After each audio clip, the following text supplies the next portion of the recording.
बिस्मिल्लाहिर्रहमानिर्रहीम अस्सलाम वालेकुम 5 मिनट्स विद असां गॾु आऊं आहियां जो instructor Saifullah Gunda Java programming course में अॼु पढ़ंदासीं कंडीशनल ऑपरेटर इन जावा। सो स्टार्ट कयूं था सभ खां पहिरीं पंहिंजी आउटलाइन आहे पाण डिस्कस कंदासीं कंडीशनल ऑपरेटर जे बारे में। त कंडीशनल ऑपरेटर आहे छा, उन खां बाद में assign values to variables based on a condition. असां वेरिएबल्स के वैल्यूज़ असाइन कंदासीं हिकिड़ी कंडीशन जे तहत, कंडीशन जे बुनियाद ते। उन खां बाद में उहे वैल्यूज़ प्रिंट कराईंदासीं, कुछ वैल्यूज़ प्रिंट कराईंदासीं असां कंडीशन जे तहत। सो स्टार्ट कयूं था कंडीशनल ऑपरेटर खां। An operator that evaluates an expression based on a condition. Conditional operator हिकिड़ो अहिड़ो ऑपरेटर हूंदो आहे जेको एक्सप्रेशन खे इवेल्युएट कंदो आहे। That evaluates an expression. हाणे इवेल्युएट्स एन एक्सप्रेशन जो मतिलबु तव्हांखे ख़बर आहे, ऑलरेडी तव्हांखे केतिरी वीडियोज़ में ॿुधाए चुको आहियां, सेखारे चुको आहियां। इवेल्युएट्स एन एक्सप्रेशन, ही एक्सप्रेशन के इवेल्युएट कंदो आहे।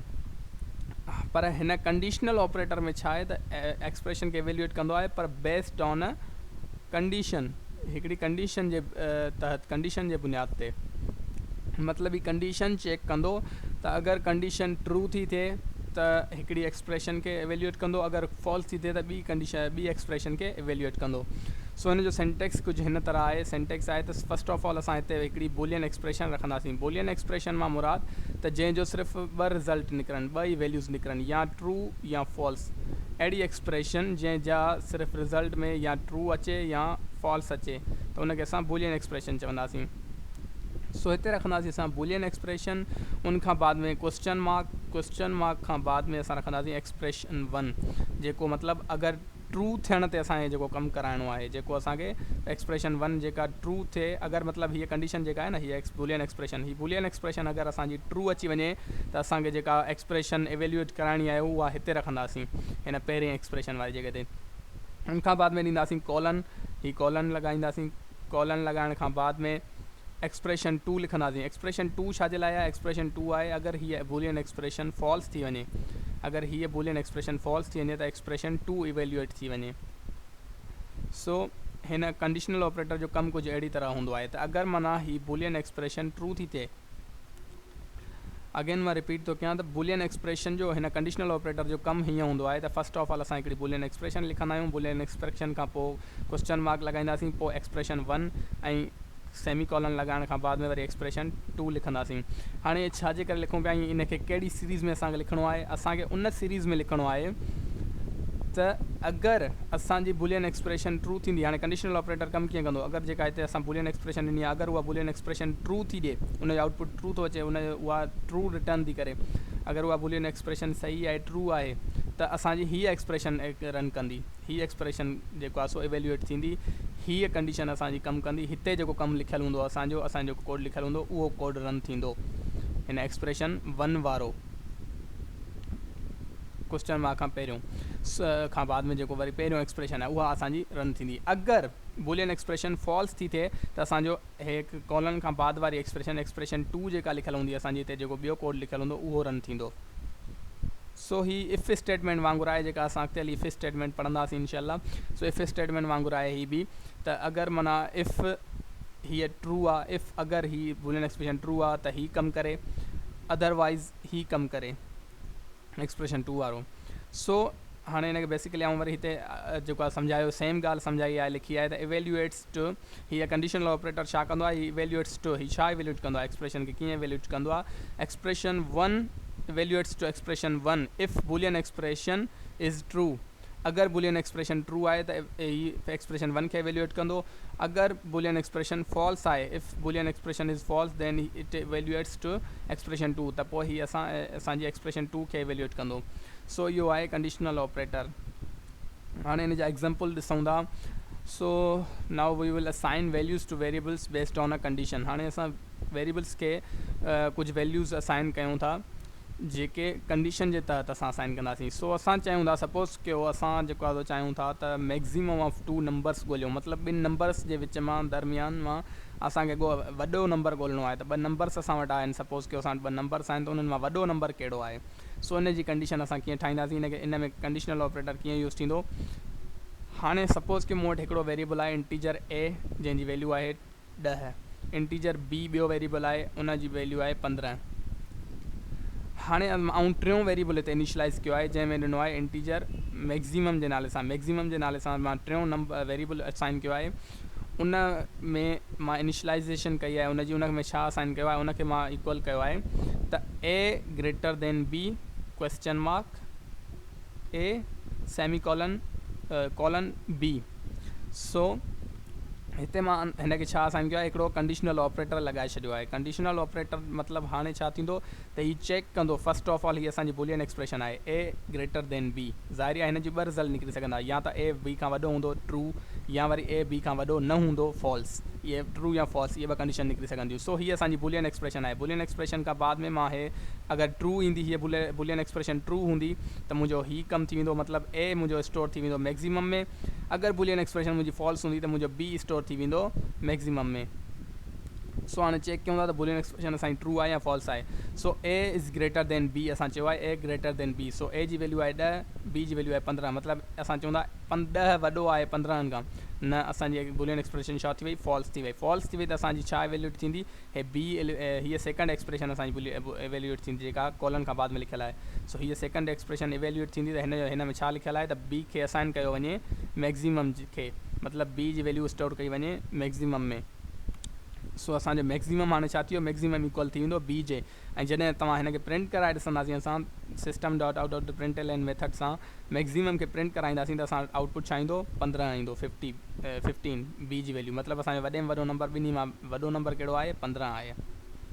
सो इहो हुयो assigning values to a variable based on a condition. ऐं कंडीशन जे तहत असां वेरिएबल्स खे वैल्यू असाइन कया। हाणे हीअ बि ॾिसो, हिन में जस्ट हिकिड़ो डिफरेंस आहे, सेम ॻाल्हि आहे। हिन में हिते ग्रेटर देन जी निशानी आहे ऐं हिते असां लेस देन जी निशानी यूज़ कई आहे, लेस देन ऑपरेटर यूज़ कयो आहे। छाजे करे हिन खे थोरो कंडीशन कयूं, सिर्फ़ु उपतड़ कयो आहे त अगरि ए नंढो आहे बी खां, हाणे कंडीशन असांजी छा थी थिए, ट्रू, सही आहे। 10 नंढो आहे 15 खां, सही आहे, ट्रू थी वई condition.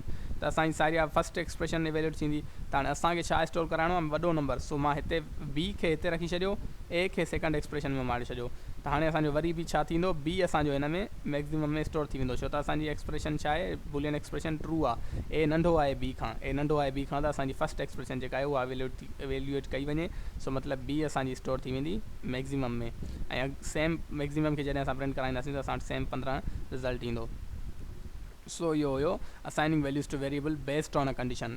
Now we will see print values based on a condition.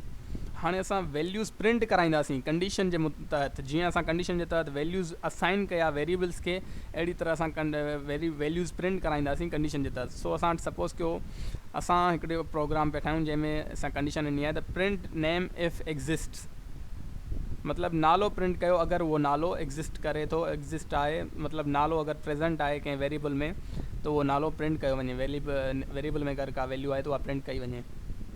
सो मां हिकिड़ो स्ट्रिंग टाइप जो वेरिएबल ठाहियो नेम जे नाले सां, स्ट्रिंग नेम, उनखे इक्वल कयो 5 मिनट्स विथ अस। चैनल जो नालो हुन में ऐं स्टोर कराए छॾियो 5 मिनट्स विथ अस। हाणे system dot out dot print L N method में, प्रिंट एल एन मेथड जे अंदरि ऐं हे ॾिसो तव्हां ॾिसी सघो था त मां कंडीशनल ऑपरेटर यूज़ कयो आहे। कंडीशनल ऑपरेटर में मां छा चयो आहे त नेम डॉट इज़ एम्प्टी। हाणे इज़ एम्प्टी मेथड अॻिले ई असां पढ़ी चुका आहियूं स्ट्रिंग जो। इज़ एम्प्टी मेथड छा चेक कंदो आहे त अगरि माना नेम असांजो जेको वेरिएबल आहे ही नेम उहो एम्प्टी आहे या न आहे, ख़ाली आहे या न। सो अगरि ही ख़ाली आहे, हाणे अगरि हीअ कंडीशन ट्रू थींदी, ख़ाली आहे, त पोइ असांजो पहिरियों क्वेश्चन मार्क खां बाद वारी फस्ट एक्सप्रेशन असांजी जेको आहे एवेल्यूट थींदी। मतिलबु मुंहिंजो छा हिन प्रिंट एल एन मेथड में छा जे ज़रिए छा प्रिंट थींदो स्क्रीन ते, the name does not exist. अगरि नेम डॉट इज़ एम्प्टी ट्रू थी थिए, मतिलबु नेम में सच में नेम एम्प्टी आहे, नेम डॉट इज़ एम्प्टी हीअ बुलियन एक्सप्रेशन आहे, हीअ अगरि ट्रू थी वञे त असांजी हीअ एक्सप्रेशन एवेल्यूट थींदी। अदरवाइज़ मुंहिंजी सेकंड एक्सप्रेशन एवेल्यूट थींदी। सेकंड एक्सप्रेशन में मां जस्ट नेम लिखी छॾियो आहे, मतिलबु नेम प्रिंट करायो आहे। प्रिंट एल एन मेथड जे अंदरि मुंहिंजो ही कंडीशनल ऑपरेटर लॻल आहे, त मतिलबु जेका बि एक्सप्रेशन ॿिन्ही मां एवेल्यूट थींदी, मतिलबु उहा छा थींदी, प्रिंट थींदी। सेकंड एक्सप्रेशन में मां सिर्फ़ु नेम ॾिनो आहे, त मतिलबु नेम में जेका बि शइ हूंदी उहा प्रिंट थी वेंदी स्क्रीन ते। सो हिते असांजी कंडीशन ॾिसूं था त ट्रू थी थिए या फॉल्स थी थिए असांजी बुलियन एक्सप्रेशन। सो अचो ॾिसूं था। हाणे असां चयो आहे नेम डॉट इज़ एम्प्टी, त नेम एम्प्टी आहे या न आहे। सो नेम में 5 मिनट्स विथ अस लिखियलु आहे, असाइन थियल आहे नेम खे। सो मतिलबु नेम एम्प्टी न आहे, मतिलबु असांजी कंडीशन छा थी वई, false. So condition boolean expression जॾहिं असांजी फॉल्स थी वेंदी त असांजी सेकंड नंबर एक्सप्रेशन जेका हूंदी उहा एवेल्यूएट थींदी, मतिलबु नेम असांजो जेको हूंदो उहो प्रिंट थी वेंदो। सो असां रिज़ल्ट छा ईंदो 5 मिनट्स विथ अस, हीअ असांजो प्रिंट थी वेंदो 5 मिनट्स विथ अस। सो इहा हुई printing values based on a condition. हाणे इन में बि सेम डिफरेंस थोरो आऊं कयो आहे, जस्ट हिन तरह बि असां हिनखे करे सघूं था। अगरि सपोज़ कयो नेम मूंखे आऊं इक्वल थो कयां एम्पटी थो ॾेई छॾियां, का स्ट्रिंग मतिलबु हुन में का बि वैल्यूज़ नथो ॾियां, एम्पटी स्ट्रिंग हुनखे असाइन करे छॾी, स्ट्रिंग नेम इक्वल्स टू एम्पटी स्ट्रिंग, हे एम्पटी स्ट्रिंग चइबो आहे हिनखे, तव्हांखे ख़बर आहे, असां पढ़ी चुका आहियूं अॻिले ई। सो अगरि जॾहिं कोटेशन मार्क जे अंदरि कुझु बि न हुजे, स्पेस बि न आहे ॾियणी, छो त एज़ एम्पटी मेथड स्पेस खे बि काउंट कंदो आहे। सो स्पेस बि हूंदी त उहो चवंदो त एम्पटी न आहे। सो असां स्पेस बि न ॾिनी आहे, सिर्फ़ु असां नेम खे कोटेशन मार्क्स असाइन करे छॾियूं, मतिलबु एम्पटी स्ट्रिंग ॾेई छॾीसीं। हाणे नेम छा थी वियो, एम्पटी थी वियो, मतिलबु नेम डॉट इज़ एम्पटी वारी कंडीशन छा थी वई, ट्रू थी वई। सो कंडीशन हीअ ट्रू थी त असांजी छा थींदी, फर्स्ट वारी कंडीशन असांजी वैल्यूएट थींदी, the name does not exist. So असांजे स्क्रीन ते छा प्रिंट थी वेंदो, the name does not exist. So असांजी हीअ वैल्यू प्रिंट थी वेंदी, फर्स्ट एक्सप्रेशन असांजी इवेल्यूएट थी वेंदी।